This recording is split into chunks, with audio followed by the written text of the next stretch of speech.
So mine. Chair Randall. Chair Randall, we are live. Chair Randall, we're live. We're live. Okay. Everyone, I'm going to call the June 9th, 2020. I'm going to call the June 9th, 2022 Transportation Authority meeting to order. Before I do roll call, I'm going to take a point of personal privilege and thank everyone who checked on me over the past couple weeks when I had COVID. I am vaccinated and boosted, and I had an incredibly hard time with COVID. I didn't have minor symptoms. I kind of joke where I'm not vaccinated and boosted, I'm not sure I would be seen. I think I might be used right now, to be honest. So I had so many of you call me or text me and send me good thoughts, good prayers. Really appreciate it. So thank you. Would you please take the roll, please? Do roll call. Yes, ma'am. Thank you. Chair Randall. Here, yay! Cheers. Councilmember Snyder. Here. Chairman McKay. Here. Chair Wheeler. Here. Board Member Karen Tonis. Here. Mayor Wilson. Here. Mayor Davis Younger. Here. Mayor Rischel. Here. Mayor Meyer. Senator Boysko. She is joining us. Here she is. We see you. We see you, Senator. Delegate LaRock. Here. Mr. Goodell. Here.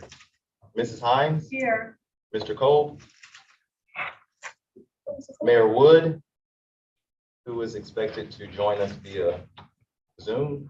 Mr. Lynch. Here. And Mr. Horsley. Here. Wonderful. Wonderful. We have a We quorum. do have a quorum. Thank you. Authority members, I'm assuming everyone has read their notes from the May 12th meeting. Do we have any corrections to the notes that anyone saw? If not, can I have a motion to approve? Second. Moved by Mayor Wilson, seconded by Chairman McKay. Discussion on that motion. Any of that, all in favor say aye. Aye. Any opposed? That motion will pass. Any abstentions? Unanimously. We have two presentations tonight. It's actually not a very long agenda tonight, so let's actually make it not a very long agenda tonight. What do you say? Second to that. We have two presentations on the transform I-66 outside the Beltway project. Mr. Lynch and Susan Shaw from the Nova District Engineering and I'm sorry, from the VDOT and Mr. Lynch is Nova District Engineering. And Shaw is the Mega Projects Director. Both of them are for VDOT, and we are ready when you are. Well, I'll just start off and then turn it over to Susan. As everybody, well, may or may not know, but you will after tonight. The I-66 outside the Beltway will open at the end of this year. And with that, we'll have the both inside and outside the Beltway will be HOV3. So that'll have a change that's going to be important to a lot of people, but we don't want them to be surprised on toll day one. So we're starting our public outreach campaign to make sure that everybody's aware of what the situation will be and they can make the appropriate plan. So with that, I'll turn it over to Susan. Before I go to Susan, let me ask, what are you doing? What's the public outreach campaign look like? I think you'll find that out by the time we're done. So that when inevitably happens is we're going to get emails. So. Okay, so I'm going to start, I think, with some construction progress. We have a video, and I'm going to do my best to narrate. So construction on 66 outside the Beltway project is moving towards express lanes opening at the end of this year. This video highlights progress during the first quarter of 2022. Through May 2022, over 10 million work hours have been logged on the project. One major component is the complete reconstruction of existing pavement. This year, the project plans to place about 1 million tons of asphalt. So here, looking west at the new University Boulevard Park and Ride lot, we see new express lanes access taking shape. Similar express lanes access is underway at the new Balls Ford Road Park and Ride lot. Combined, these two new park and ride lots will provide more than 3,000 new parking spaces, along with areas for bus and carpool operations. Two new flyovers are being added just to the east of Sudley Road, or 234 Business, in Prince William County. Beam lifts at night allow traffic impacts to be kept to a minimum.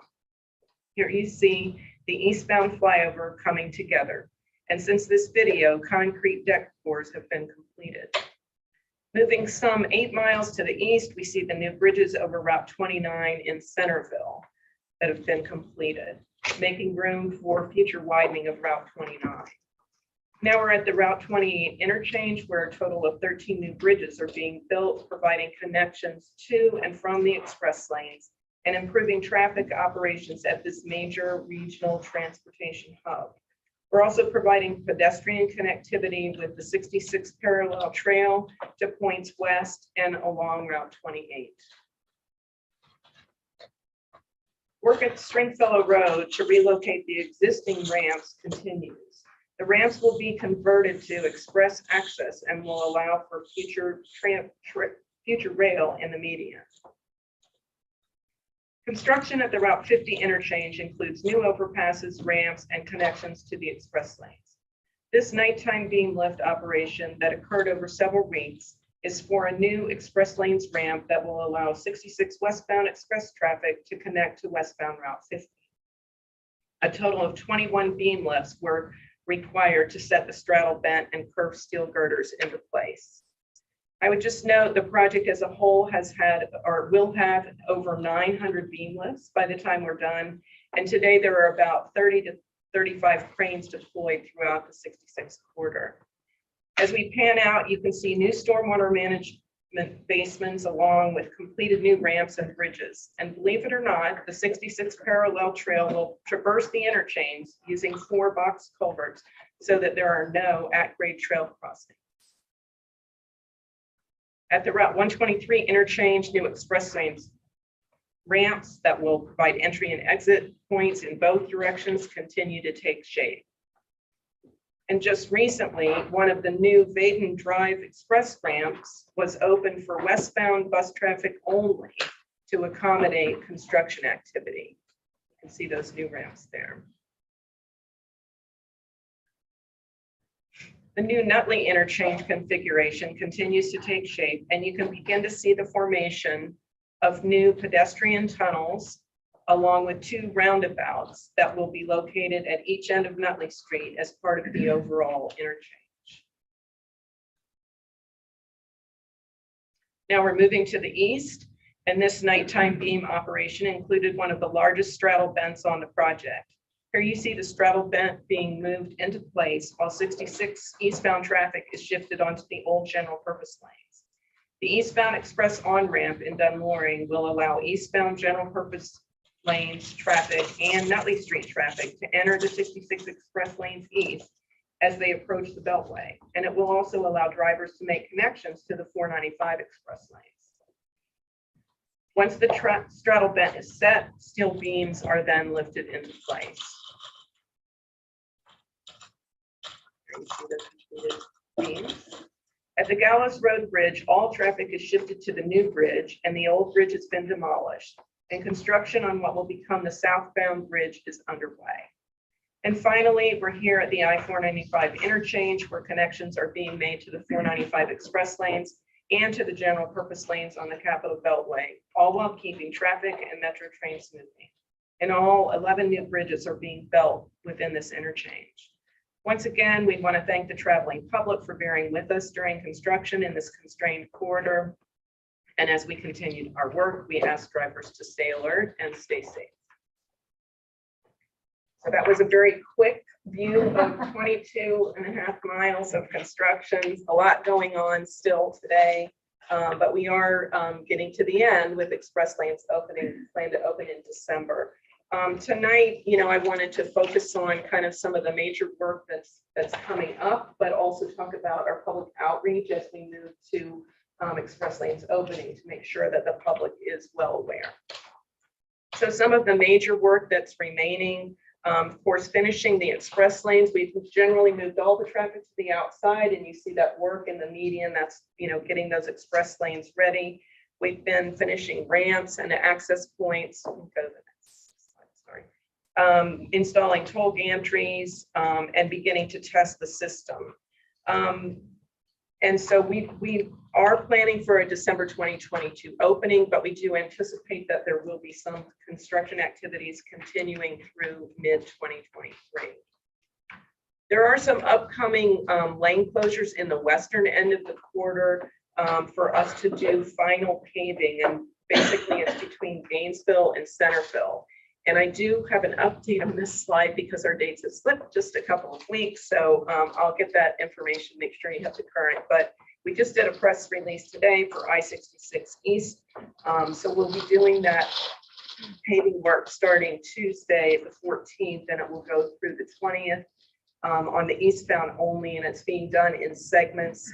And then for the westbound, we're tentatively scheduled for the 28th through the 30th, Tuesday through Thursday, the week prior to July 4th. And that's to allow final paving in that western end of the quarter. Of course, we're continuing with beam installation. We have a lot of concrete deck pours this summer for flyover ramps at many of the new bridges, and you can see some of those listed there. So I wanted to focus a bit on our project communications to the public, and it's, we have kind of two focus groups, of course, ourselves, VDOT, but then we also are working with our private partner, and they're kind of working on their marketing campaign for their future customers. So we will continue construction-related communications and travel pattern changes as we move to final completion. Our express lanes partners will be doing more of marketing towards getting their users used to understanding about how to use the express lanes, what's needed for tolling, where the access points will be, and other information. And they will be standing up their own website where their customers can go to find information. And then the HOV transition that John talked about, VDOT will have a big focus on our outreach on that. We also are promoting carpools, van pools, these mass transit. We'll have these new transportation or transit hubs at these park and ride lots, and then we'll make sure that people are aware of those and what the options might be. This is just a little snapshot of some of the marketing that our Express Mobility Partners team is planning. They have their message is to move more people safely and efficiently, getting them to the moments that matter most. And you can see some of their slogans they're planning to push out as part of, and their logo that they're planning to use for the 66 express lanes as they move into operation. This next slide has a lot of information on it. I won't go through it. It is in all of it. It is in your packet, but it just speaks to the fact that we do have a multi-pronged outreach plan. We're not just using one mode of communicating. We already attended the Viva Vienna event over the Memorial Day weekend, where we had a presence to reach out to people that might be at that location. And you can see we have a number of other in-person opportunities and special events that might occur. And then we're also using all sorts of media to try to get our message out as we get to Toll Day 1. So a big part of VDOT's program is to promote express lanes, carpooling, and transit usage. And so we do encourage, we have some financial incentives to form both new carpools as well as new van pools. We had 2 new van pools form in the last month, so I'm excited about that. And it's been, I think that's since we haven't had any, of course, during COVID. That's maybe one benefit of high gas prices. The only thing I can think of, but it might be pushing people to transit. So that's a good thing. And so we'll just continue that, trying to get the word out about that, and also about the improved access at the various transit hubs such as the Vienna Metro Station will have much better access, especially if you're in a carpool, if you want to get to the metro station there. As John mentioned, this conversion from HOV2 to HOV3. So this will make our 66 corridor consistent with our other express lanes in the region. And it does include 66 inside the Beltway. So it will be new for those users. And I think that's an important group for us to reach as part of our campaign. Even though we're 66 outside the Beltway, we're working with our partners to make sure we're reaching those groups as well. Drivers will need to have an easy pass. I think, one thing with this launch of this express lanes is I think our region is fairly used to express lanes. And so they do know a lot of these rules, and hopefully some of them might have used some of our other express lanes. And then also working with our partner, Department of Rail and Public Transportation, and our other partners promoting, multimodal travel in the corridor, both on the express lanes and on other modes as well. Okay, and then lastly, I just wanted to talk about, I know this group in particular is aware of the concessionaire funds that were provided that you all distribute to projects in the corridor. But there also was embedded in the financial modeling for this project annual transit payments, and those have already begun. And so I just wanted to let you know that those are happening. They are going to DRPT, who then distributes those monies. And so you can see that 21.25 million was provided, and these are coming from the Express Mobility Partners. They came last June, and you can see the distribution there. Between Fairfax County bus purchases, OmniRide bus purchases. Some of it went to the I-66 Commuter Choice Program on inside the Beltway, and then VRE for future rail service. And that was approved through our 6-year plan. Last year, the Commonwealth Transportation Board approved that.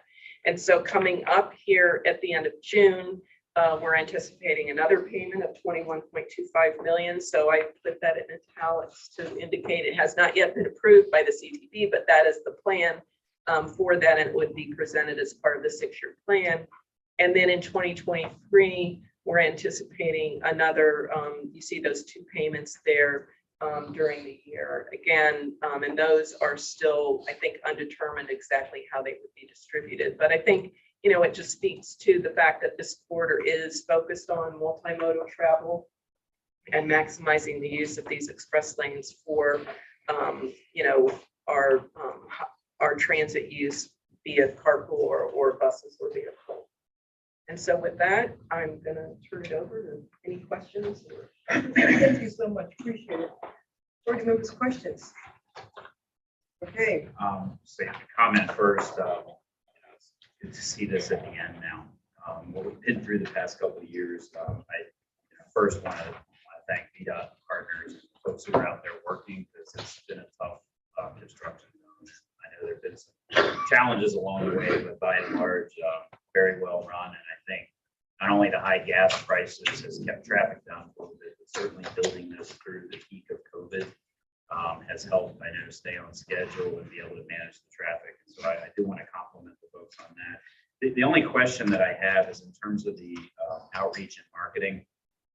I'm assuming, even though I don't see it in here anywhere, that these materials that are being distributed in multiple languages out in the community to make sure that everyone has a chance to understand what's going to happen. I know we have used we have done outreach materials in Spanish. I'm not sure we've done it in other languages, but I can check. Yeah, if you wouldn't mind, Susan, just to make sure. Obviously, I think you're largely right in terms of a lot of people who use these facilities are familiar with them, but I do think the change inside 66 is probably going to be the one that catches most people by surprise. And I think we need to make sure we're communicating that across the language spectrum to try to cut down on the number of people who are going to be confused when that happens. And saying that now, knowing this isn't happening until the end of the year, hopefully it'll give us time to make sure that happens. Sure. Thank you. me follow up with Chairman McKay's question of inside the Beltway. So a lot of people, spouses are using it now to HOV2, Uber, driver, and a passenger HOV2, taxi, and a person HOV2. Now they're going to have to be HOV3, which means significant increase in tolls that are going to have to be paid by people who are not used to that. So what do you say to them about why this is happening, why they should be happy with it? I don't know if, Well, I think in terms of the overall, as Susan said, the overall system for HOV3, I mean, there's, for each of these systems, there's an operational analysis that's done to determine what the HOV level should be. For example, in Hampton Roads are putting in express lanes, and those will be HOV2 just because of they're not expected to generate a lot of use, at least up front, and they could switch that. But I think it's a more of a operational issue at this point, where you have 395 and 95, 495, to then only have HOV2 inside the Beltway. It was also what was programmed and proposed early on throughout the whole process, both at TPV as well as through the CPB. So it hasn't been a surprise. I'm reflecting back because I was on the Arlington County Board when this was made. So I've been just kind of, as John was talking, trying to think back how we thought about it at the time and what some of the explanation was. And I think it's really important to remind people that we would not have any of these lanes without having tolls. That inside the Beltway was bumper to bumper before we went to the toll. And the tolling is only in one direction inside the Beltway. That is not at the moment planned to change. And I think that's one of the really tricky parts of messaging, is that if you're going the reverse direction, you're not paying a toll. Now, for people who work in the city and come out, they're going to pay it. But for lots of the rest of us who use that road, it's not. But I think our region has forgotten that this incredible investment was made in order actually outside the Beltway to give people a choice between paying and not paying. And we have lots of evidence in other projects that the travel time for the people in the general purpose lane actually does improve with the addition of the toll lanes. I think that this connection between outside and inside and who's actually traveling the whole length is harder to message, Dave. And I think there are people in Arlington and people in Falls Church who are real unhappy about this. But the reality is that these investments are ensuring that lots of commerce in our region is actually moving instead of sitting in traffic, that our air quality is improving. We're working really hard to give people options, and hopefully, when I was on the board, we looked at the Glebe Road entrance in Ballston going into the city, and lots of people were hopping on with husband and wife and going, basically across the bridge, not very far. And so, can you pick up another person in your building? How we work that piece for me of how do you get the third person inside the Beltway where there has not been a culture of slugging? That's my actual question is transit hubs basically, because you mentioned transit hubs and parking ride, is that basically slugging? It can be, it's also buses. I mean, you could have something going on at the Boston Metro or at the hotel that's a block away, where people would know that if they wanted to get to the district, they could grab a ride there. So I don't think this is quite, I don't think we can just focus on outside. I think we've got to deal with this inside change. And we also have to message for people who live inside, whose main experience of 66 is toll, that actually when you go outside the Beltway, you don't have to pay a toll. We had a guy on the CTV who lived in Winchester and came to a meeting at VDOT, And he came some convoluted way because he believed he had to pay a toll on 66. This is before the construction even started. So we have to help people see what their trip could look like. So, you know, I don't know if it's Susie Q, you know, who needs to go to the doctor at Tyson's and it's too far to walk from the metro. So when can I go and is it free and how do I get home? I think we're gonna have to do some role playing on some of those, tell people see what the rules are, because it's real simple. If it's HOV3 up the whole way, all the time, in all the lanes, it's not this circumstance. That's a great commentary. Thank you. Thank you. Just to follow up on that, you know, it was quite an adjustment on 395. Because if we remember, we had a very similar change there to a lot of people who were already doing HOV commuting. HOV2, we're used to it, all of a sudden, 2, you paid the full rate. And so I think we could take some lessons and some of the messaging that we might have done from there and apply them here as well, because you had a very similar circumstance where people were used to one set of rules and then all of a sudden out of nowhere, the rules changed. And I think a number of people, you know, have adapted as a result of that. They've made a decision to pick up an extra passenger, maybe change the time that they're going, maybe change the route.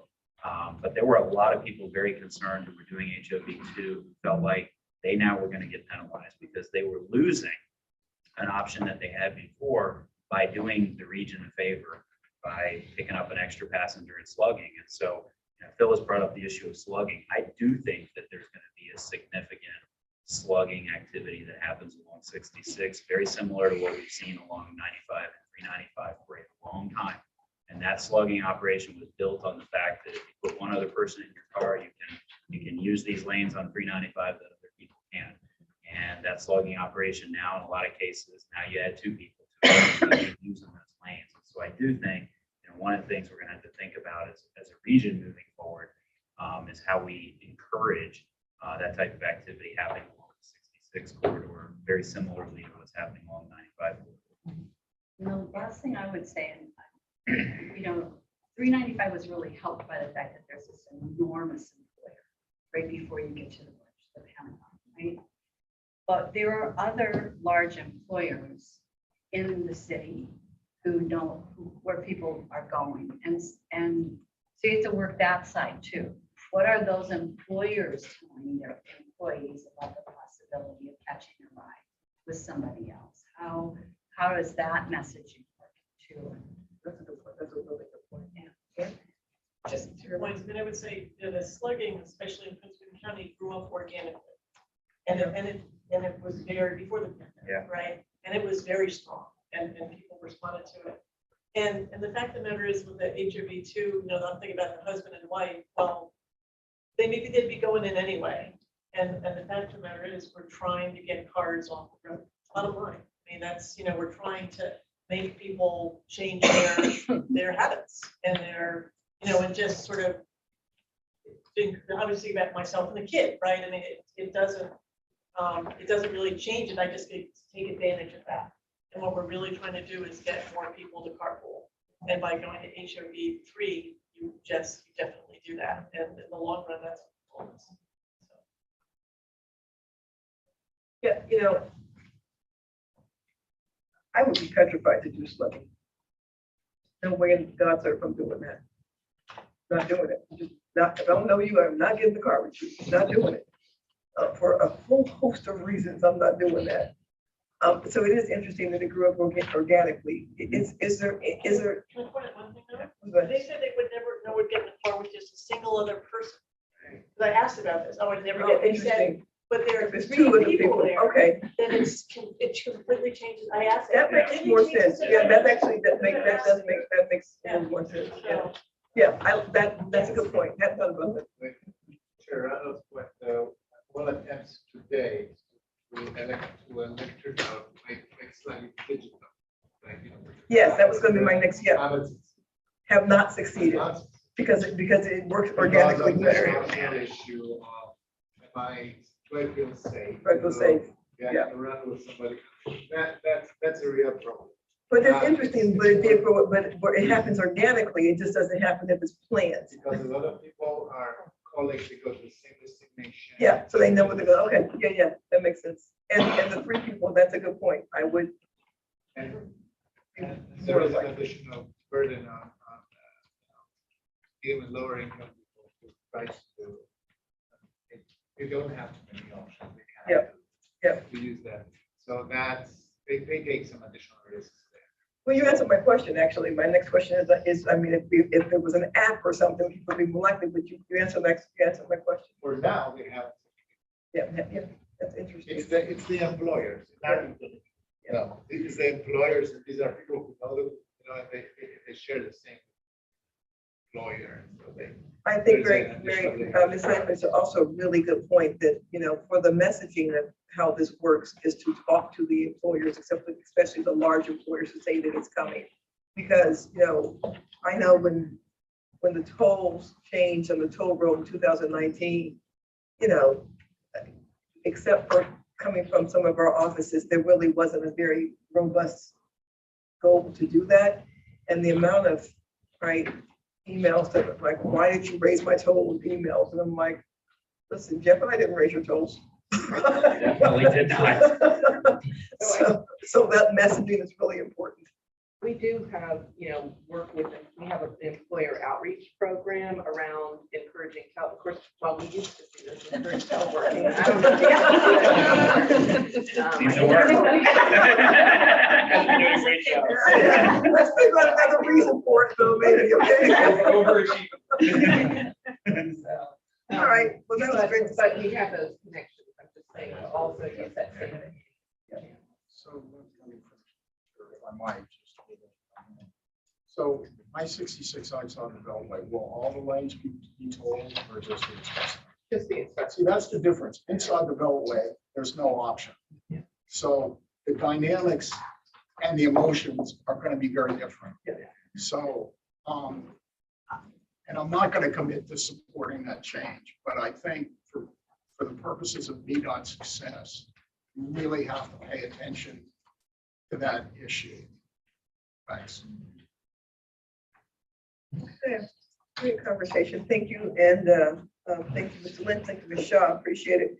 An update on the Crystal City VRE station. Mr. Richards. There you are. How you doing? I'm well, thank you. Good evening. Thank you, Madam Chair, distinguished members of the board. On behalf of Rich Dalton, I send his apologies. Rich was not able to make it this evening due to some PRTC and MVTC conflicts. Some of you may be aware of. Very exciting times for VRE. But with that, I'd like to get started. So again, thank you. My slides are somewhere. There we go. Thank you, man. Thank you, Jonathan. I will share that next slide if you wouldn't mind. That this this presentation was originally prepared for our board and to inform our stakeholders of ongoing activities and as well as a new tact, if you will, to the project that we're planning to take as we unfold. I'm going to share with you a brief project update and then an overview of the project itself, some of you may not be familiar with, adjacent projects and related, and then the phased approach, which is really the heart of my presentation, and then benefits of that phased approach, which will take a little time. The project itself is to physically relocate the existing Crystal City Station about 400 yards south of where it is today. So we'll maintain operations at that location throughout construction and then flip the switch and open the new station just to the south. It's adjacent to the JBG Smith property. I'm going to show you an exhibit here in a moment. It is NEPA review is complete, FTA complete, reviewed and complied with our assessment. Preliminary engineering, including surveying, geotechnical investigations, all of that is complete. We are now into the final design phases of the project. It is under consideration for what we call a CMGC delivery method, which is an alternate delivery method, not unlike design build, but somewhat unlike design build, for those of you familiar with that. Unique to VRE, we actually have never delivered a project like that in our history. And so we are considering it today for Alexandria, but also for Crystal City, given the complexities of the project, which are very complex. You'll see in a moment. As far as timeline, again, we are currently in this final design phase.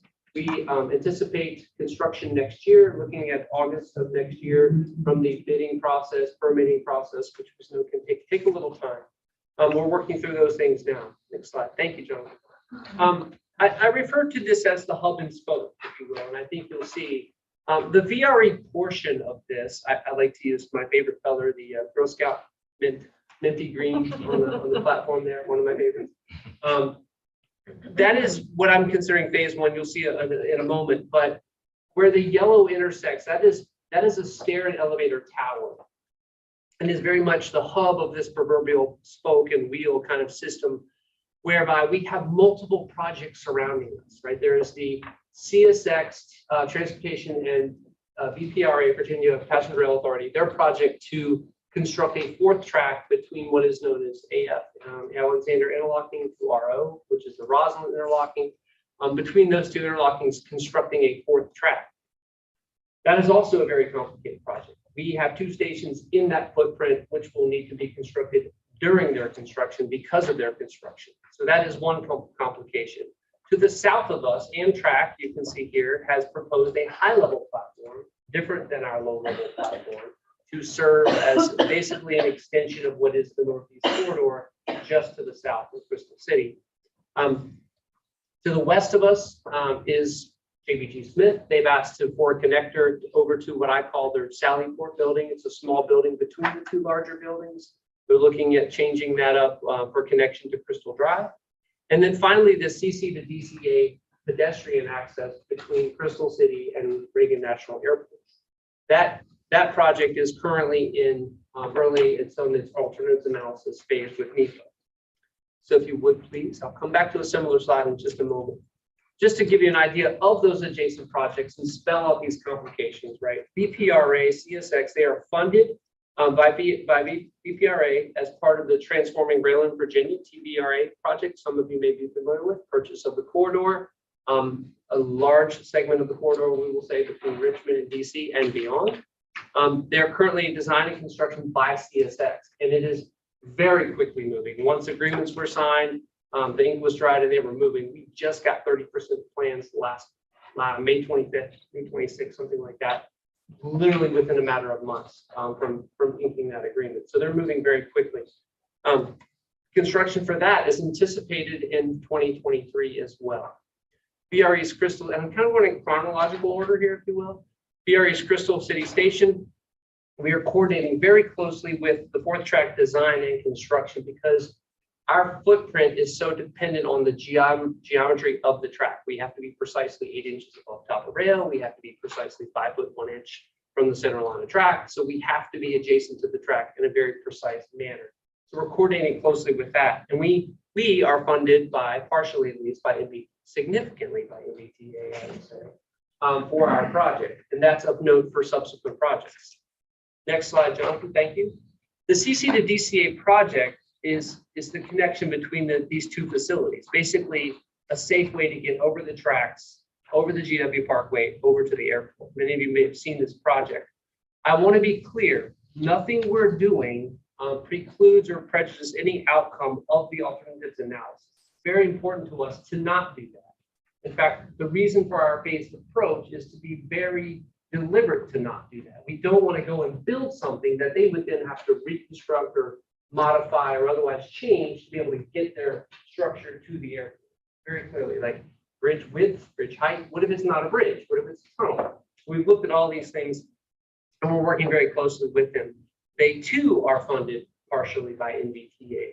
So from a fiduciary responsibility, we're thinking that it's very wise to spend these monies well for both projects concurrently. And then finally, they are currently in the NEPA, as I mentioned, alternative analysis. And the Amtrak high-level platform, to be clear, not part of our project, but it is part of the agreement between the state of Virginia, the Commonwealth, and Amtrak as part of their partial funding for the Transforming Rail in Virginia program. So they are funding that, they are designing that, they will be doing that work, presumably as we do some of our work. All right, it cannot be put into service until the long bridge is complete. That's been very clear from a number of parties. Back to the diagram. A little harder to see on screen, you may have it in front of you, but this is where the phased approach is very important. and it's spelled out in phase 1, phase 2. Phase 1 would be 1A, B, and C, again, trying to do that chronologically. Phase 1A would be this shift in the track. So they have to be able to build a certain amount of track to do what we call cut and throw, where they literally cut track, throw it over. So it's like doing a lane change on the highway, right? Very similar in that concept. We can't steer trains, so we have to put them where they have to go, right? So those pieces have to be done first. That would then allow us to do phase 1B, which is build our station where it belongs. And then they would come back and build the 4th track on the opposite side, phase 1C, 1 Charlie, to be able to do that and sequencing that construction. We then could operate in perpetuity in this way until decisions are made, final design, alternative analysis, NEPA, whatever is needed for the CC to DCA program to be able to build their portion of the project. But granted, we are funded to build part of that. We will happily design that, move forward with that project at the appropriate time with the appropriate milestones complete. So then if you would, phase 2, this is very helpful, Sean, thank you. Phase 2 would be then also 2A, B, and C, where 2A is to construct the south entrance over to the JVG Smith facility, over to Crystal Drive, connecting the two with an elevator, stair tower, elevator tower. So you could have basically a double-ended platform where you could go out at the water park, or you could go out at the south end of Crystal Drive. That could be put into service with or without Crystal City, the CC to DCA bridge. But again, the point is, it would seem foolish to us to design and construct that tower, not knowing what the 4 pieces that hook into it are like. Like, what is that geometry? We don't know the bridge length, we don't know the bridge width. That can be determined and likely will be determined soon based on the alternatives analysis. We think it's wise to wait until that is done. And then finally, the last piece here would be Amtrak's high-level platform. It's likely 2030 before Long Bridge is fully in service, and therefore it'll be some time before that can be put in service because of the interoperability requirements between freight and passenger. You can't operate a freight train adjacent to a high-level platform, is the concern. So they can't build it until that was somewhat separated.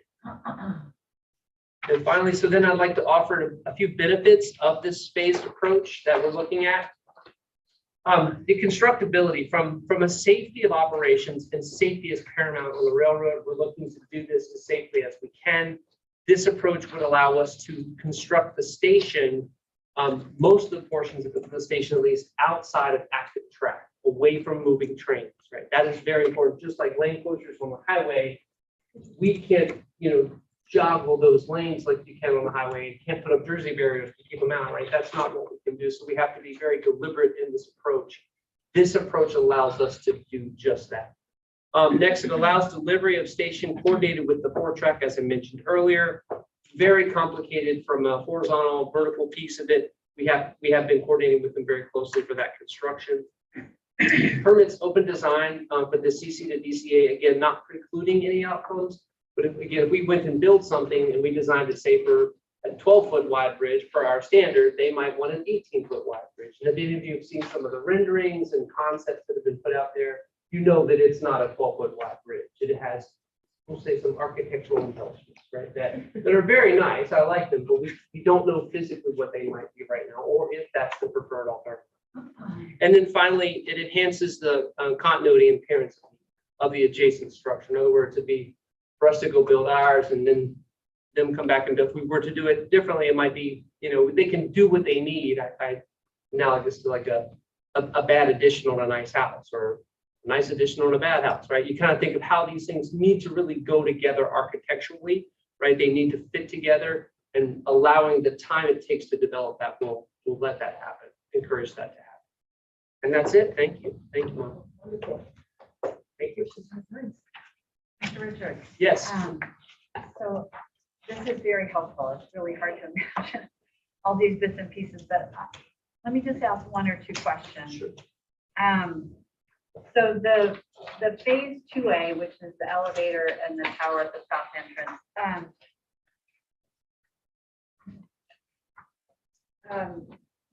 that doesn't need, it's not dependent on Amtrak coming and building their high-level platform. It is not. Okay.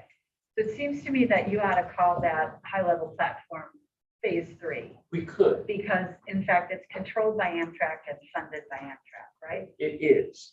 And you, I hope the bridge to the airport does not fall apart in the sense of the funding gets mixed up and we don't actually end up executing it. I guess my concern, knowing this area quite well, is that I think it's important for you, regardless of the high-level platform, regardless of the bridge to DCA, that there be 2 entrances Absolutely. to your platform. And so it kind of bothers me. I understand wanting to wait till the NEPA's done, till you have more design, et cetera, but it gives the impression in the way that this is phased, that you all might decide not to do that south entrance. So I appreciate the comment, and I do agree that the phase 3, let me speak to that first. Amtrak has asked if they could build portions of the high-level platform, even as we're building our low-level platform. They've derived a concept called a narrow high, where they would come in and build what is effectively a low-level platform, right, in the footprint of their proposed high-level platform, narrower so that trains can pass through without worrying about clearances, and then come back once we're finished, once Long Bridge is finished, once the gauntlet tracks are finished, and drop in a precast concrete topping, if you will, that widens the platform to the prescribed height and width. So that phase 3 could happen, but the beginnings of it could happen as early as phase 1A while we're building. In fact, from a safety standpoint, building an 800-foot long platform, with only 1 adjacent active track versus between 2 active tracks, I mean, it's like changing your tire on the Beltway in the middle of the Beltway. So it'd be a lot safer to do it that way. That's being considered by Amtrak. If they can complete their design and get to what they need to, at that point, whether it's funding, permitting, construction plans, permitting, whatever that looks like, they're welcome to do that. And we've said that and made that very clear. As for the south entrance, I agree wholeheartedly. I'm willing to make the commitment. I've described the south entrance as the kitchen sink, right? Where I recently went through a kitchen renovation, and you start with a kitchen sink, right? Where do you want? I want my kitchen sink in front of the window. Like that's where I wanted it. It's not going to go here or there. This is the center of my kitchen. I'm going to design everything else around, right? First the sink, then the stove, maybe the microwave. I don't know. Fridge. You But believe that this kitchen redesign right now. exactly. So I'm always designing something. So think about that principle of that is my south entrance. In fact, if I were to build one of the 2 first, I would prefer to build the south. We will build the south entrance. Our funding is says we will build the south entrance. What I'm willing to do is negotiate with that adjacent property owner, if you will, to sign an agreement that says we're going to build that south entrance, but there needs to be some sort of milestone that isn't necessarily a timeline when you get the CC to DCA designed to say a Fonzie or a rod or whatever it looks like, whatever class of action MPS chooses to do there. When you get to a particular milestone, we will pick up the design calculations and we will finish that design, finish that construction, whatever that happens. We very much want the south entrance. Do we know our passengers want the south entrance? We know our neighbors want the south entrance. Happy to do so. It is required from our fund. We've got money on a couple of these projects, we being NBTA. Yes. And so I think that finding a way to memorialize Absolutely. for us what those moments are, and that so that we know that we're making the expected progress. I mean, Long Bridge is what, John? 2030. 2030. So, it'd be at that point, all the fussing around with the tracks should be over. Yeah, it should be. And so what can we expect when we reach that moment to actually be here? I just think for the authority, that would be a good thing to kind of memorialize. I agree wholeheartedly. I would recommend, if you will, that be some sort of milestone and not a time. I agree. Because milestones, especially when it comes to this kind of permitting, we're talking about National Park Service property. And let's put it this way, they're talking about putting a pier for the structure or whatever that is, or some sort of structure, whether it be NPS property or railroad property. all bets are off of which one would take longer to get, right? Because that is, neither one of those are an easy thing to negotiate with. And so for me to say, okay, we'll say 3 years after this date, that seems silly because 3 years from now, it might still be in the process. But if we say, okay, when you get a Fonzie with an approved concept, we'll move forward. I'm very comfortable with that personally. I think that makes, having watched this kind of stuff a lot. I also think there's incentives for lots of people to want Yes. to move this along, as you're saying about CSX right now. Yes. So it would, I think milestones is absolutely the way to go, and I think we should have something, we in the authority should have something. I just have one out of curiosity question. Why did you guys name it CC to DCA versus CC to RNA airport? And I asked that because the airport's not in DC, right? That's the first Yeah, thing. so DCA is the airport code. The airport. Yeah, that's the You airport. don't code. fly out, you never fly out. Well, I also asked because I don't want anyone to think the MBTA money is going into DC, because the MBTA money going into DC would actually violate 2313. That's why, so I'm just being really aware of what our enacting legislation says. I don't want anyone saying put money into DC when we didn't put money. I just want to point out that the 3-digit airport codes as we know them today originated with the railroads. We used 3-digit station codes long before the airports used it. So they got that from us. But that is the That's a call letter. 3-digit codes for the airport. Okay, well, I guess that makes sense. All right.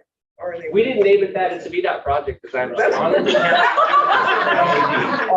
County. Arlington County. National Airport, RNA, right? That makes it easy. Yes. Anything else like that? Yes, CCCA is there. Arlington's name for the project. It makes no sense. Makes no sense. Yeah, I do too. I do too. All right, so now we know that your favorite colors make green, you're redoing your kitchen. Anything else? Right. All right, thank you Thank you very so much. much, everyone. Appreciate it. All right, we have one action item tonight. That is the resolution of adoption for the Northern Virginia Localities Transit Agency Smart Scale applications, which is one action item for tonight that's pretty important. One really big action item for tonight. So, Ms. Becker. Thank you, Madam Chair. So, as you just noted, the authority is being requested to adopt resolution 22-01, which is endorsing certain smart scale applications that require an NBTA resolution of support. Application, and let me just pause here. Smart scale is in its 5th round of funding. As you all know, like the authority 6-year program, Smart Scale uses a biannual schedule and incorporates data-driven process to screen and evaluate projects and to prioritize investment decisions. So an MBTA resolution is needed for applications from transit agencies and localities that address an identified need in the statewide multimodal long-range transportation plan, which is known as VTRAN, and on a corridor of statewide significance. Projects approved for smart scale funding will be included in the Commonwealth 6-year improvement program, which we expect will be adopted in June of 2023. And per the authority's enabling legislation, we do recommend projects to CTB for priority regional transportation projects for receipt of federal and state funds.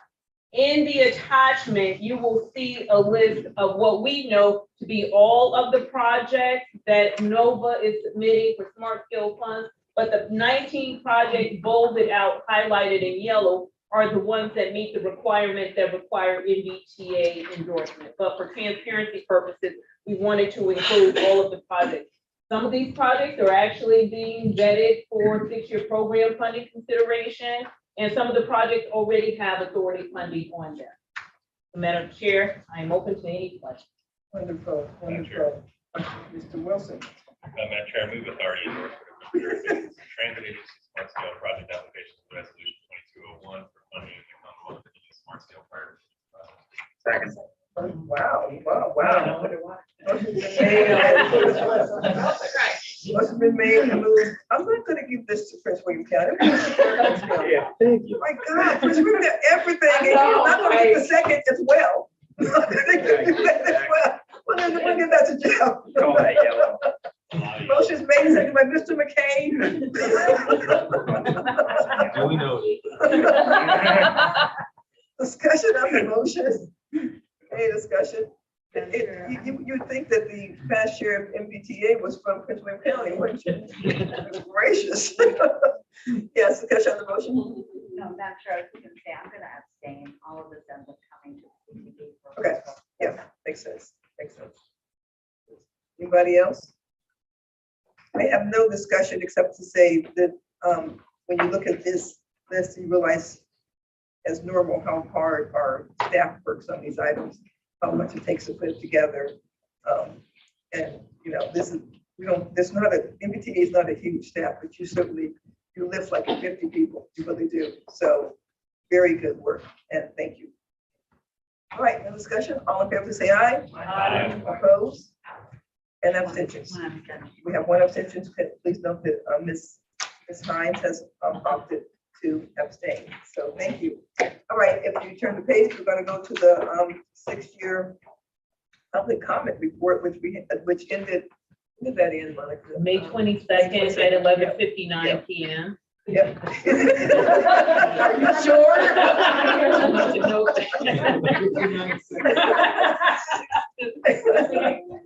All right, Ms. Blackman. Thank you, Madam Chair, and Mr. Napathiri is on remote because Oh, he's okay. trying to make sure he's quarantined. But But as you noted, the public comment period for the FY22 to 2027 6-year program of the authority approved the commencement of that public comment period on April the 15th, and it concluded on May the 22nd at 11:59 p.m. And that's important to emphasize because we gave several, about 5 weeks or so, we had an open house, we had a public hearing. So 11:59 p.m. was the end of the public comment period. We received over 1,600 comments from 450 people on the 26 candidate project. So I will turn it over to Shri to go over some of the high level responses, but, and I will note, even though when we had the public hearing here last month, we had 2 people come in person. I think we had 3 who called in. A lot of people opted to submit their comments electronically. I think that's really what all of these comments are telling us. So Shri? Yep. Thank you, Ms. Backman. Thank you, Chair Randall and the members of the authority. Jonathan, if you can pull up that report on the screen, that'll be easy to navigate. But while Jonathan is doing that, I can start talking about, as Monica mentioned, we had the public comment period running from April 15th until May 22nd. We received 450 people comment, 448 people commented. Since many people commented on multiple projects, the number of project level comments we received is 609. Now, in between that public comment period, we also had our public hearing on May 12th at your just before your business meeting on May 12th. We then thank you, Jonathan. So that particular table at the bottom gives you the detail of where those 448 individuals commenting. We had, we provided in the past, we had an specific email address for 6-year program comments. Then we also had a comment form on our website, so people could go just fill that form and click submit button, and it comes with the same email. But it's a different format, people can do it. So those were the 2 channels that people used most, as you can see in this table. In addition, we also had the option of sending the comments by mail, USPS, or we had a specific phone number where people could leave voicemail. In addition, we actually received people handing over their printout comments to our offices. So these are different ways in which we received the comments. As you can see in the table, for 448 individuals commented, the total project is 609. there were some comments, some commenters who commented, repeated the same comment through multiple channels. So we made sure that we are not duplicating. So we counted them only once. Next page, Janelle. Actually, you can go down to the three more pages down to the chart. The next one, next. Yep, that. Thank you. I'm skipping there because I can explain this here better with the visual in front. As you can see, there are 3 projects that received the largest number of comments among all the projects we have. So these are the 26 projects. In fact, the rightmost column is the 27th, which is actually other. There were some comments we received that didn't specifically address any projects. It just mentioned about general transportation issues in the region. So we cannot assign that to a particular project. We call it others. But as you can see, the 3 projects with most comments are the first one on the left end, Arlington project. That's a Boston Western project. Now, that one, as you can see, overwhelmingly supportive. There were, I think, 5 comments that were opposing primarily due to the cost of the project, but the overwhelming support mentioned about the convenience and the second entrance being closer to where they live, work. That also lead to safety. Right now, they had to cross multiple streets to reach the entrance. Having it second entrance make their access closer and less conflicts with traffic around.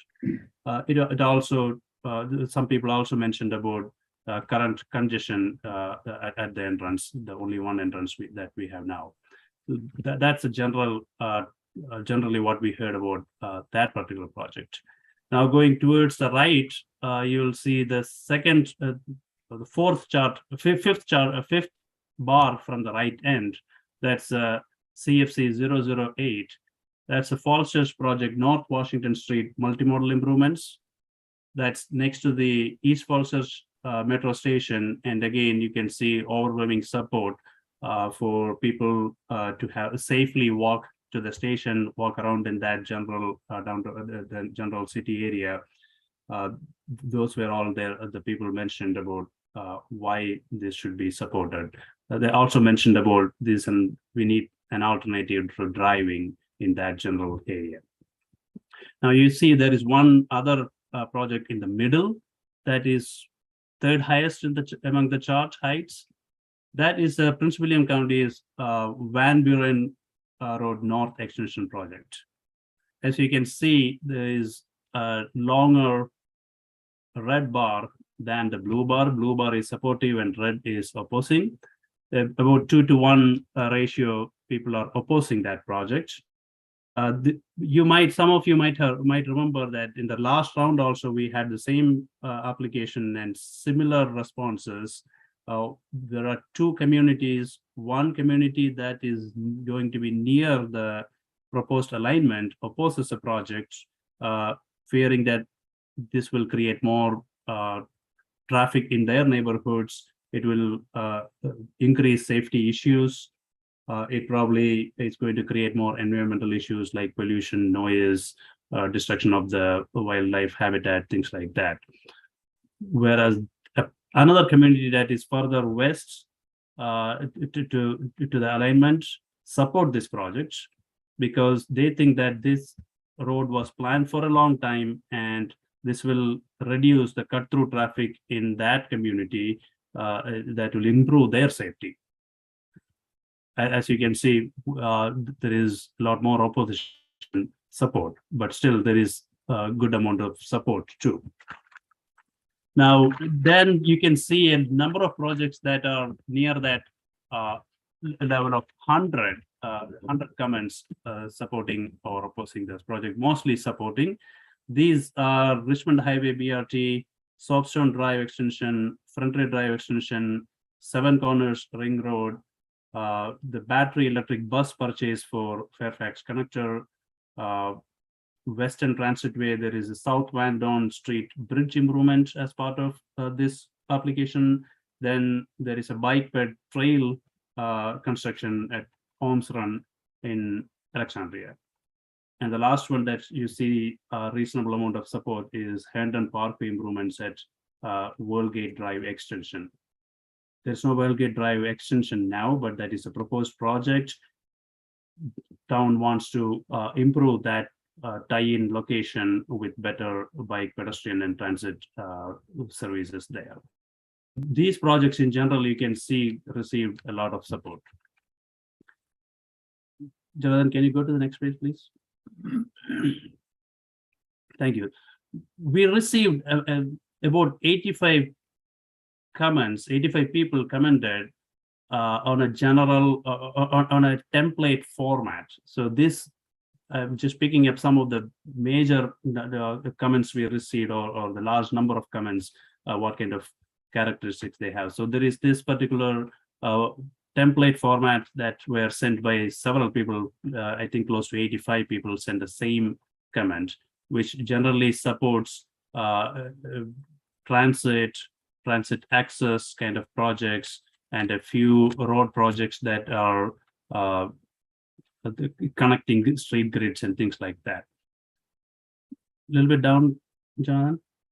Thank you. This is another set of kind of template comments we received that mentions 8 projects supporting the Arlington project, but then listing out a number of road projects and say that they oppose to these projects. Next one, please.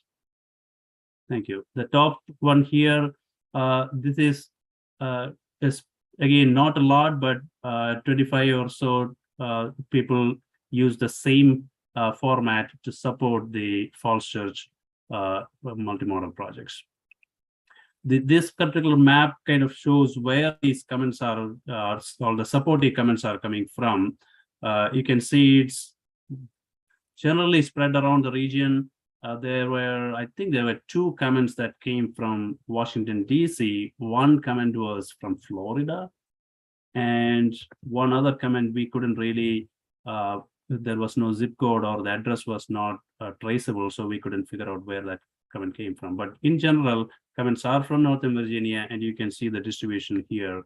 The supportive comments came from these zip codes. Next page, please. Here again, similar map, but showing where the opposition coming from. This is not specific to a project. These are all the projects in general. Next page, please.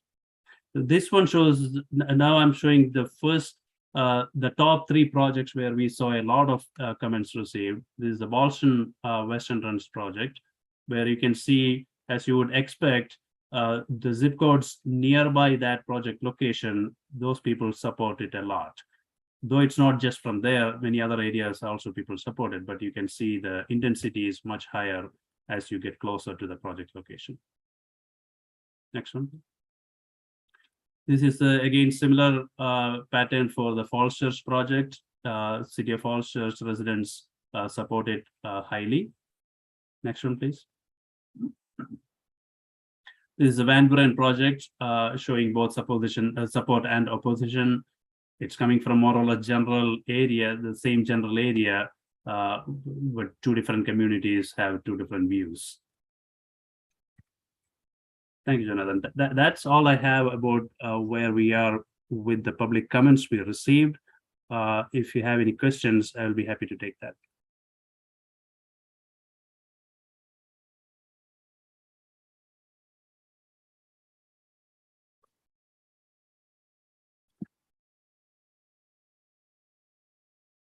Jonathan, I cannot hear.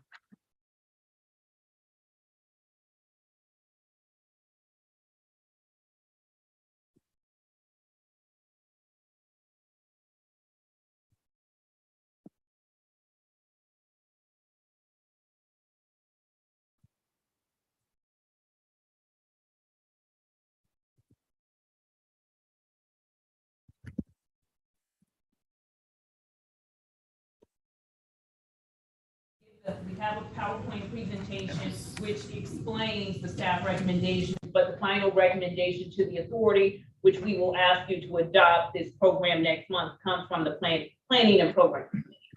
All right. Yes, Ms. Wheeler. So I have just a couple of questions. Sure. For Sheree. With the ones that, like the 8 people who sent the multiple comments, that you outlined in the boxes, are those in the bar graph also? Yes, they were all counted together, and as per their whichever specific projects they mentioned, yes, we counted them. And so that you had those. And if I asked you for a breakdown of the people, do you have whether there are multiple people commenting over multiple projects? It's all we have all kinds of comments receiving. So if one person might be commenting on just one project, one person might be commenting on multiple projects, and that keep repeating. But as I said, some of the ones that I showed there was a template, but multiple people using those templates. Template, but that doesn't mean that the people are signing those one are specifically sending that email or through our website. So you could have one person doing multiple comments without using that template, is that correct? Yes. Okay. Because, there's just it's just kind of funny because there's one that's what I consider sort of an obscure project, which is the widening of Old Bridge between Colby Drive and Minnieville Road, which I actually was on today talking to someone about when I happened to be sitting there.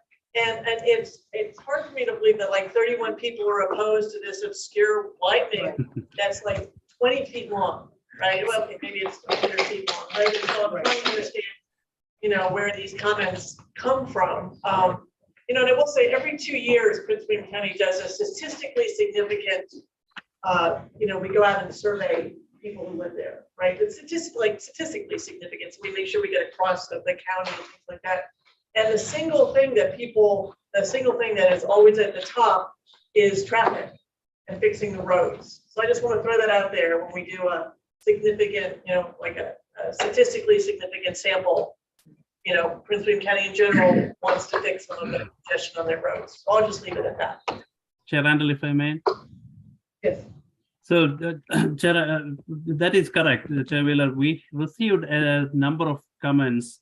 If you look at that chart you have in front of you, you can see that there were several comments that we received which specifically picked up the road projects and said that the road projects will not reduce congestion, they will induce more traffic, so we should not support these road projects. So picked up several specific projects and opposed it. That there was no template specifically used, but that was a pattern. You could see that several of the same projects were opposed by multiple people. So that's probably where it got added up. Okay, thank you. Okay. Yeah, I appreciate the presentation and data, but following up on Ann's comment, I think all of us understand that this is a snapshot in time too, and these projects have gone through a journey to get to this point of a lot of public input. And so, one of the things that sticks out to me intriguing is I have FFX 131, which is the Richmond Highway widening, 3 in support, 34 who oppose it, and below that, right below that, FFX 128 is Richmond Highway Route 1 BRT, which has 99 people in support and 0 opposed. And I would just point out, without the Richmond Highway widening, there is no BRT.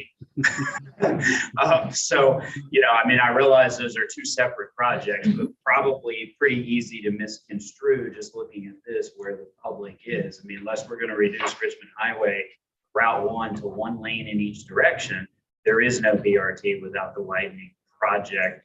That is the driver of getting the BRT system in. And so I think it's always very helpful to see this data and see comments, but I think all of us have to take it in as one input in the proper context with the proper grain of salt, and understand that sometimes the linkages between these two are not understood necessarily entirely by all people who comment. And so, statistically relevant, important for our input for sure, but not to be construed as necessarily the only comment period that a lot of people have with a lot of these projects. Yes, sir. Thank you, Madam Chair. I mean, there is no question that we are at a point where public comment is also driven by thinking about the class of projects. And so some projects that are completely, logical and prerequisite, they will be a victim of this. Say, but truth is that there is a signal coming out of this. Signal is that there is a preference for projects that want public transit, that are skeptical of widening road, and they're heightening the level of friction work that we have to do to convince people that what we have road widening right now is the best priority, which doesn't rest at all married to what happens in our peripheral jurisdictions and what thing is how we have to deal with the destination. It's just that the level of work that needs to be done to explain this project to make them ready. That's how is higher. While we see a clear signal that supports the public transit. So, that's such an interesting statement because to that point, after the public comment period, I actually made phone calls to some people who had commented just to have the discussion. And one of the phone calls I made was to the Sierra Club because they came and talked about the importance of transit versus roads, which for anyone who is environmentally conscious and aware, obviously that makes sense. But I wanted to have the discussion because, if you live in Haymarket, Gainesville and Leavittsville and other parts, transit's not an option, not even buses. It's not an option because there's just not enough capacity for people to get on buses. So we had a really, really good conversation. I really appreciate 3 members of Sierra got on, one from Loudoun, 2 from Fairfax, as it turned out. And they gave me some, wonderful ideas around what to do when urban settings or high density areas. But in the end, I said, okay, but how do we get people from Leavittsville out? His comment was, Chairman, you have to govern. I get to be an advocacy. And I thought, and I was like, yeah. But it was a fantastic conversation and some ideas they gave me for urban areas or reducing multiple short trips were very, very helpful. And things I hadn't thought of before, things I would take to our board and our staff to try to implement. But it was also a recognition that, if you're in Gainesville, we're not going to, or Leavittsville, we're not going to win the metro to Leavittsville. And buses in Leavittsville are not realistic. And if you want to get people in their car from their home to the metro, then that might be a road issue. So I really appreciate the conversation. And, I did come out with some ideas, but it was also, a discussion of there may not be there may be times where you just have to build a road or widen the road or fix the road or whatever. So. Correct. However, we are coming out of a long tradition of a huge emphasis in road, huge, investment, and that seems to be too much. It is absolutely. Of course, we have to cover it. Yeah. We have to provide these people with an option. The bottom line is that threshold of convincing argument for these is now high. We have to be able to say we went through all the alternatives. Sure, I agree with that. No other way. I agree with that. And actually have done that. I agree with that completely. Yes. The other, but just to tag on that, I will say, even the roads that we're building now, like if you look at 66, right? It has the HOV 3. It's not just an express lane for people who want to pay. It has an HOV 3, where we recognize that we need to, we're getting there, I guess is what I'm saying. Yeah. I mean, that's better than just widening 66 to 6 lanes. We have things that are actually trying to change people's behavior with large commuter lots and buses, right? Which is, and slugging that, will be, right for these big commuter lots. That's why otherwise the lots will be empty. So at least we're making those recognitions that we need to go in a different direction. I would just sort of add that on. It's Yeah, not I agree the with that. worst it would be. No, I agree with Come a that. little Yeah. ways. No, we will actually become a long way. And if you think about the fact that we're getting money off the toll roads to pay for transit, I view that as the biggest Yeah. shift Yeah. that has happened in the 8 years or so. I think. All right. Well, thank you, Shri. Thank you very much. We're gonna move on. Are we good? Okay, then move on to item number 7, which is, I'm really interested to hear this, the travel trends updates. Mr. Rashidi, we're ready when you are, sir. So this is actually item number 8, Madam Chair. I'm sorry, number 8. Good yes. evening. Yeah. This is our 6th report on this topic since June of last year. And in this report, we are showing travel conditions in the first quarter of this year. Throughout the pandemic, we are in the 3rd year. We have shown faster travel speeds on Northern Virginia highways. And the recent report from the National Highway Traffic Safety Administration is showing a huge increase in speeding-related fatalities from 2019 to 2020 to about 17%. And this trend has even continued well into the 2021 with about 5% increase.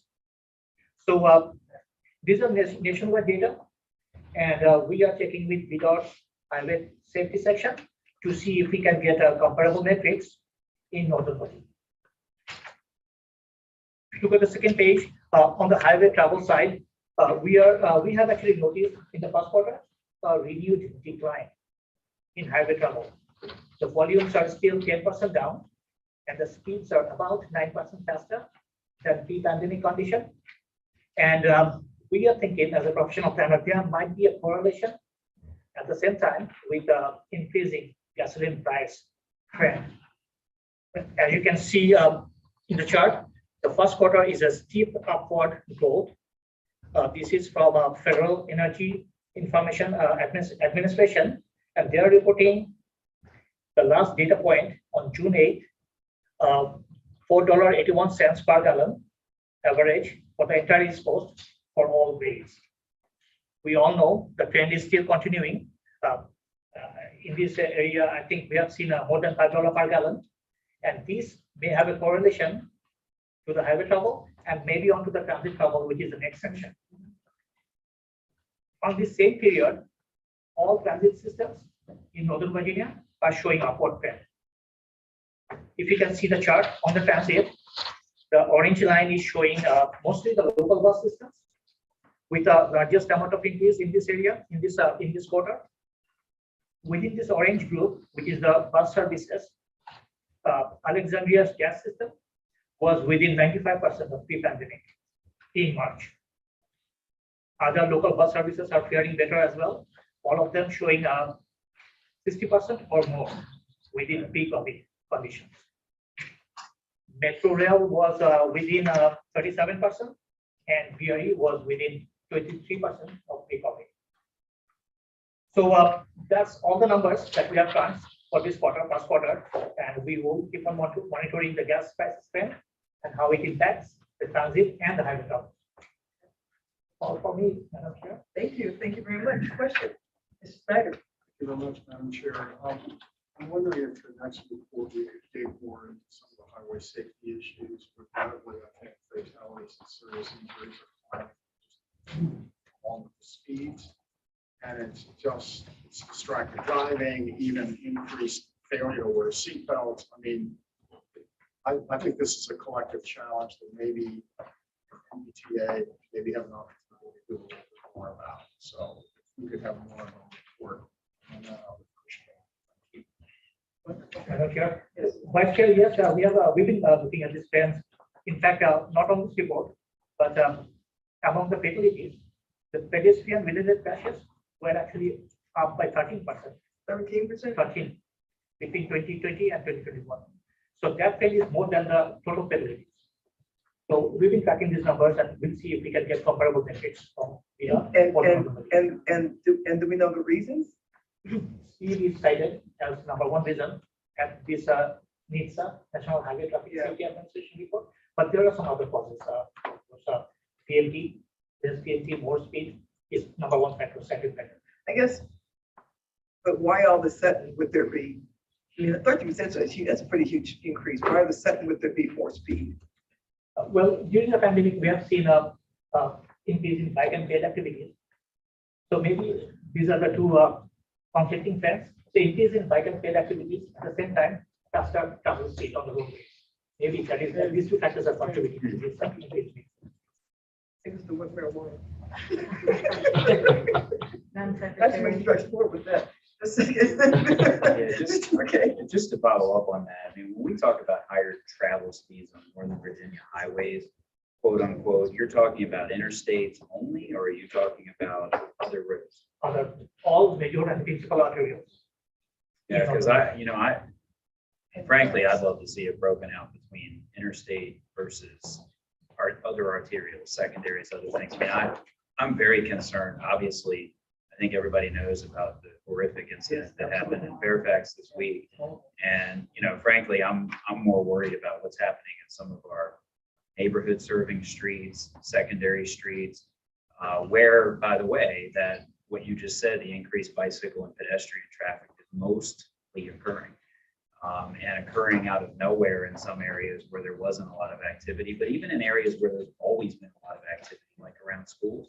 We're seeing this troubling trend where it's almost as if people have forgotten how to drive. Maybe their car was parked for a long time, and frankly, it just seems to be careless, distracted, driving, as was mentioned before, just some very basic fundamental habits. So I would love to see, break out the interstate, show us what's happening on our secondary or other classification system to show us what's happening on those various streets. And I think it, in particular, helps our messaging. Because I think, folks get on an interstate and go on a long trip. I think they're a lot more conscious. I mean, we've seen these studies before where a lot of times accidents happen with people on roads they're very familiar with, that they drive on every day, sometimes in their own neighborhoods, and take for granted that they don't have to pay attention as much because they know those roads. And they prepare differently for those trips. And so I think in terms of our messaging, we saw it broken down that way. It might help us home maybe a good safety message. Thank you. Thank you, President. I was going to bring this up too. So we've been seeing a lot of this data at CTV, and it is broken out by, I think it's 8 or 10 different causes. Distracted driving being one, drinking, sleepiness, there's a whole, and they track based on what the police enter into the accident report.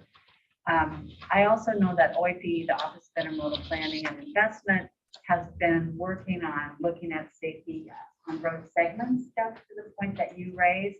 And I think that if you ask them, Maroon, for Northern Virginia, that they can probably show you. And I don't understand the map, so don't ask me about the map, but they have a way that they are kind of calibrating it based on the volume of traffic on the road. So they're comparing like volume to like volume. So you get a sense of where the danger is and where it's not.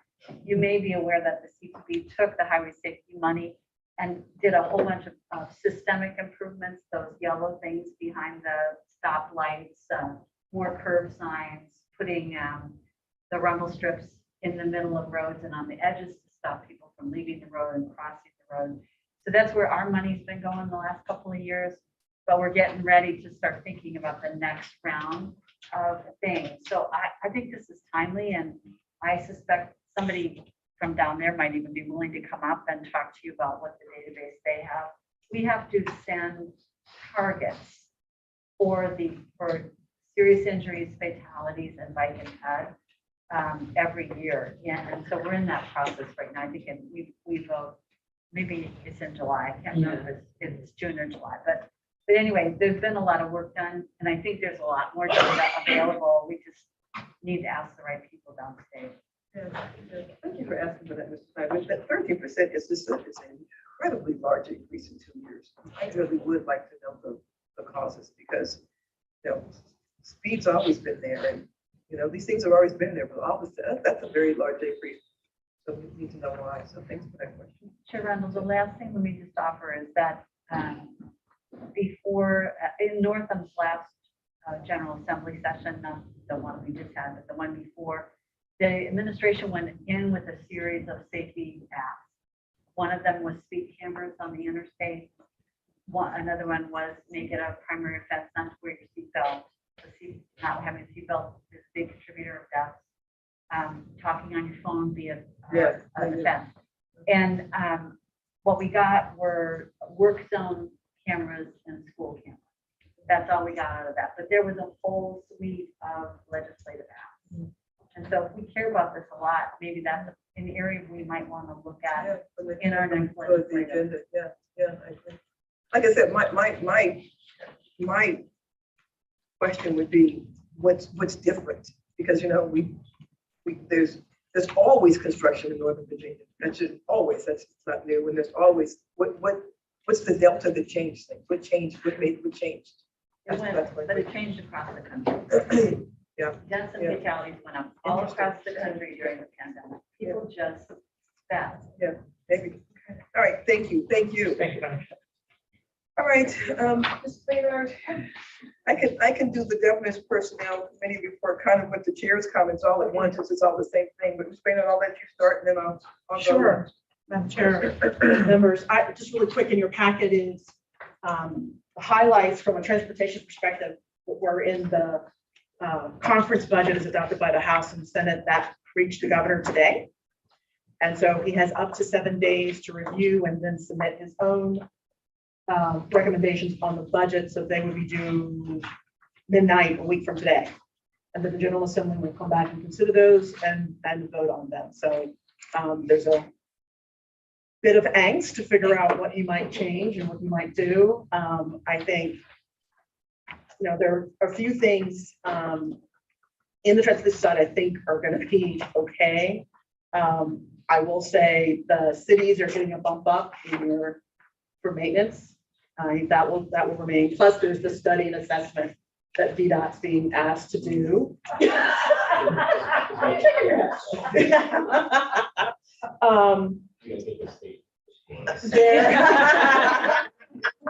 can take care of our own.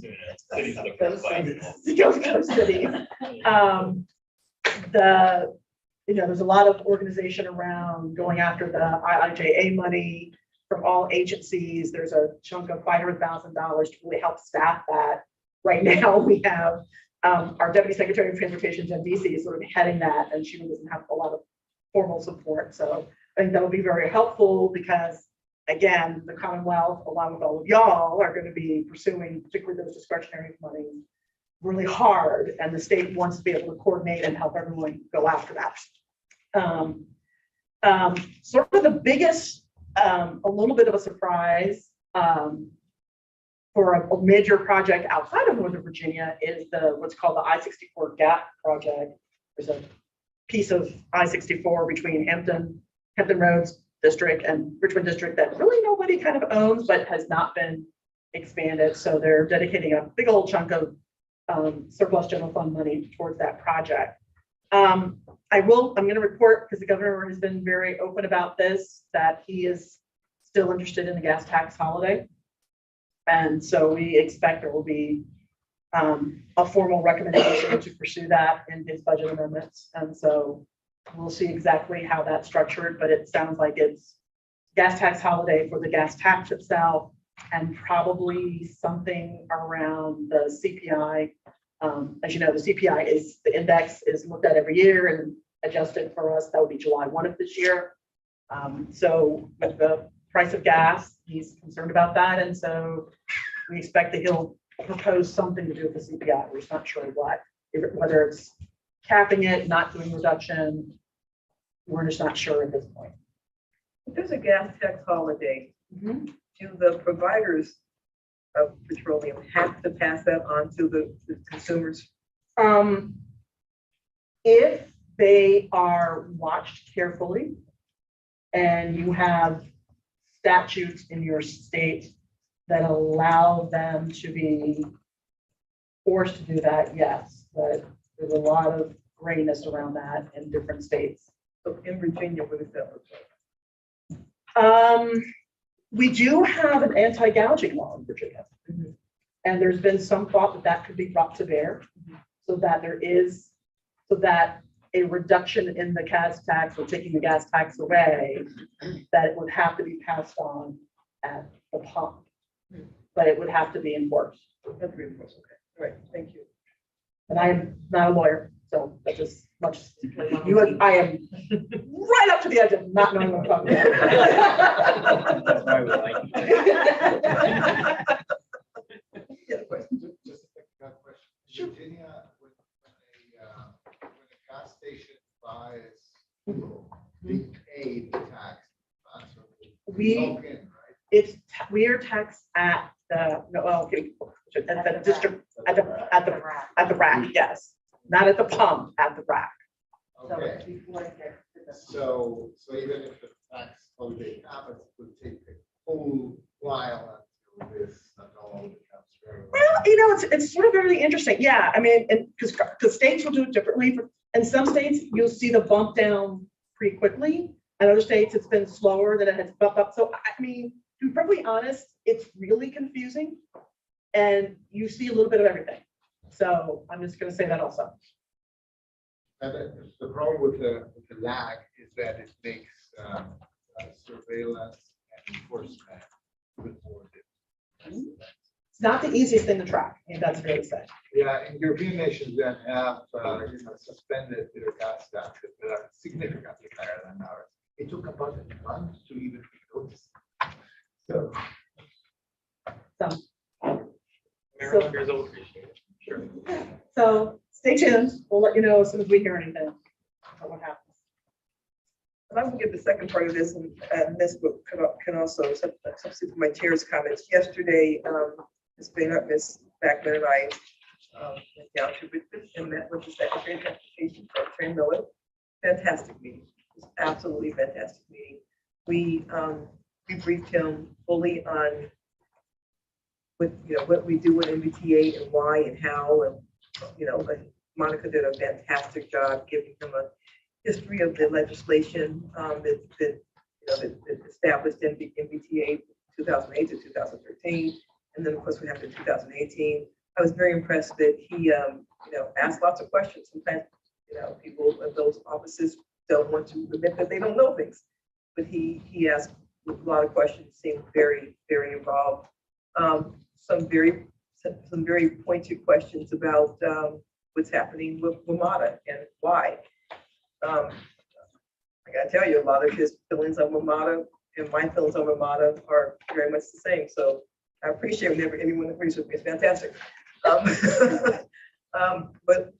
we spent about an hour and a half with him and the staff, and overall, really just very good discussions. And I asked him some very pointed questions about smart scale, because we've heard that there was going to be some smart scale revamping. He said no. He just wants to see if smart scale is operating as it should by using the data and numbers of what it should be doing. Is it doing what it should be doing? He was very numbers driven, again, as am I, so I like that about him. He basically said, if we're going to say we're going to build a trail because this many more people are going to use the trail, and then we build it, let's follow and see if they used it or not. And if not, let's not put money in places people don't use it. That was just an example. So he asked questions, he took questions.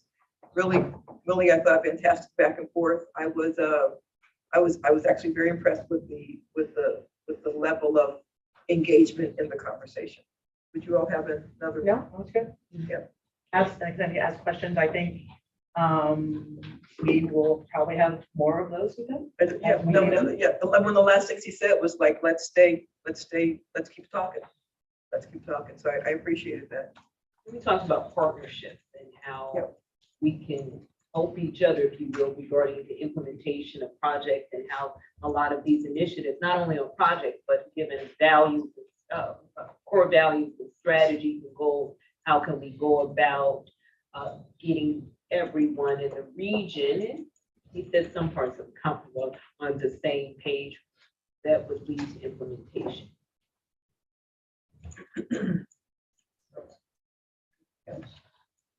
I would just thank our legislative representatives there. So thank you. All right. So, Planning Coordination Advisory Committee, we have it in writing. If anyone have any questions about that report? I see none. The tax report, we also have that in writing. Does anyone have any questions about that? Ms. Beckman, do you have any comments yourself? Madam Chair, two things regarding the CEO report. I would note, and this is in the packet, but I did want to highlight this. Our bond rating update, Fitch Ratings completed a routine rating surveillance review for the authority, and that was completed on May the 27th. And the authority's AA+ rating has been affirmed with a continued rating outlook of stable. A AA+ is the highest possible rating an entity such as MBTA could receive because we do not have taxing authority, meaning our money could be given or it could be taken away. So a rating outlook of stable is assigned by Fitch when it believes that the rating is unlikely to change in the near term. So that the combination constitutes a strong endorsement of the authority's credit worthiness and fiscal management. And again, I would like to just tip my hat to the finance team. The other thing that I would note, it's also in your packet, but I want to speak a little more to it because the big vote is coming up next week at the Transportation Planning Board. As you all know, climate change is really, really significant. What's going on with climate change and greenhouse gas emissions is a major concern for the authority, the localities, the region. So of course, the authority, we are not on the MBTA, but we have been observing what's going on, and we do participate in the TPB's technical and steering committee. And as part of the initiative of what's going on with TPB, we have actually incorporated their equity emphasis area into the update of our long-range transportation plan transaction. I just want to note our core values are equity, safety, and sustainability. And this really go along with and coincides with the TPB's Region United plan, where they're looking at equity, transportation, housing, and climate goals. We just want to note that in this vote that's coming up, the TPB, they were looking at three scenarios, if you will, to accomplish how can we address climate change. And they were looking at nearer term by 2030 and some outer year by 2050. Aspirational, ambitious, and pragmatic. I think the agenda for next week's meeting came out earlier today, and I think they will ask the TPB to endorse the ambitious, which is really setting the goal of 32% reduction in on-road transportation for greenhouse gas emissions by 2030. And again, we all want to reduce emissions. My only point here is that we do want to know how, whatever is the outcome, whether the TPB endorses aspirational, ambitious, or pragmatic, what does it mean for equity? That is a concern for us because we want to know what that means, because the TPB's Regional Household Travel Survey, they said if you're if you're severely low income, making $25,000 or less, which in this region, that is severely low income, you're 3 times as likely to drive. So we want to know with some of these strategies that coincides with these aspirational, ambitious, and pragmatic, we want to make sure that there are no unintended consequences. So we would ask that because you all are represented, and I say you all, the localities are represented on the TPB in addition to VDOT, and we do have a member of the Senate and the House are on the TPB as well. Can we just make sure, to the extent possible, that we're not disadvantaging anyone? Because these things really need to work together. We have to do something about climate change and greenhouse gas emissions, and we want to make sure that equity is still top of mind as well. And so, thank you. And I would add a couple of things. One, we talked about that yesterday as well, that when you're low income, you cannot afford, especially in Northern Virginia, to live in places where you see really urban areas with higher transit available to you. If you're lower income, you're probably going to be the ones that live out in the exurbs of the exurbs, right? So if you're living in Prince William County or Loudoun, you're living even further out than Ashburn or Manassas, because that's what you can afford, to be honest. And we talked about that yesterday with the secretary. And we also went into some detail about what did happen in 2018 with the money, with our revenue, and what is still outstanding. I was as clear as I always am about how much we want to, one, see that money returned, two, want it seen returned from the coffers of the state government, and three, do not and should not retax our Northern Virginia residents to get that money returned. So, I mean, obviously, we don't believe that's going to happen this year, but that's a drum that I will never stop beating because it can happen again. It's Jeff just said, that's not a theory. It actually very much happened, and all the money still is not back yet. And to some degree, what is back is because we retaxed ourselves on the grantor's tax. So that was I was very clear of how that money should come back. So respectfully clear, quickly, but very clear. And Madam Chair, if I could add, and I think that speaks to why the authority is multimodal, in this region, and I'm always talking about it, even though sometimes people say, oh, we build a lot of roads, well, we build, invest in, we don't physically build anything, let me clear that up. We invest in multi-modes because in this region, it is really take various modes to keep this region moving. And this is, I'll put a plug in here. We're currently investing in 5 different bus rapid transit projects. The one that's received the highest award to date is Richmond Highway Bus Rapid Transit. But we are advancing or funding 5 different BRT systems, and as part of the transaction update, we have a bus rapid transit working group. We are trying to really get all of the region in a place where there's more transit throughout the region, but understanding some of the needs, and sometimes it's going to take some of you a little longer than others. But what we would like to do as the next step, and I'm putting my plug in now, you'll hear it during budget season. I'm putting in my plug in now. We would like to do a regional bus rapid transit study, taking the work of the working group and really seeing where the gaps are. And when I mentioned this working group, we have Maryland and the District of Columbia and WMATA as participants in that working group, in addition to DRPT, VDOT, and the locality. So I will just end there, Madam Chair. Anything else? Anybody else? Anything for the good of the body? Senator Boyce, you're good? Fine, thanks. Wonderful. All right, seeing nothing, we are adjourned. Oh, wait, I'm sorry, we're not adjourned. I have something I'm supposed to read, sorry.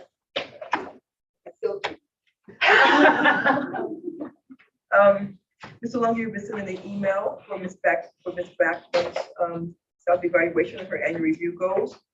We're going to ask that you provide comments on that material and any general comments that you'd like to add by June 30 for consolidation. We will use this consolidated material to discuss our annual review at the July meeting. No comments will be attributed to any individual person. That is all. We are adjourned. Sir, how are you?